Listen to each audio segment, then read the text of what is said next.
Assalamualaikum warahmatullahi wabarakatuh. Perkenalkan, nama saya Hesti Aprisa. Di sini saya akan menjelaskan tentang teori konstruktivisme dan teori humanisme.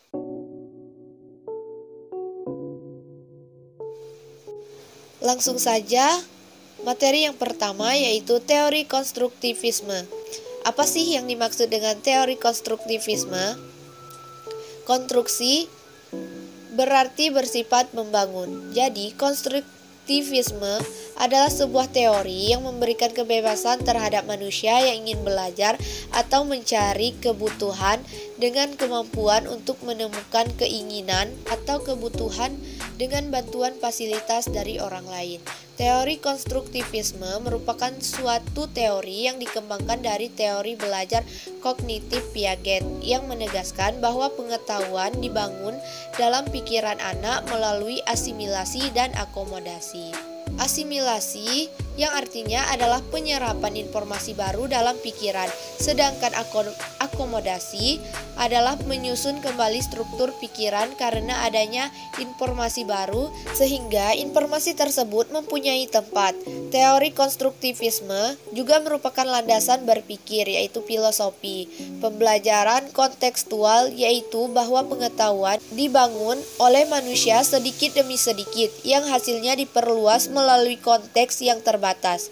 Implementasi teori belajar konstruktivistik dalam proses belajar pembelajaran dapat menggunakan beberapa metode belajar seperti metode penjelasan atau ceramah, tanya jawab, diskusi, penugasan, dan bermain peran.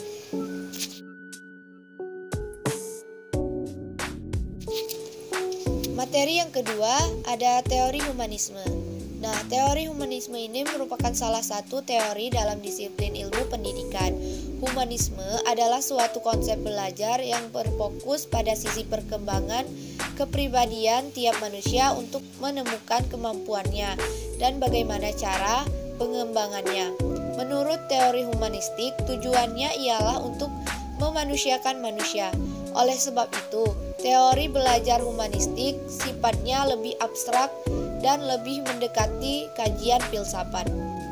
Proses belajar dianggap berhasil jika siswa telah memahami lingkungannya dan dirinya sendiri. Dengan kata lain, siswa telah memahami lingkungan dan dirinya sendiri.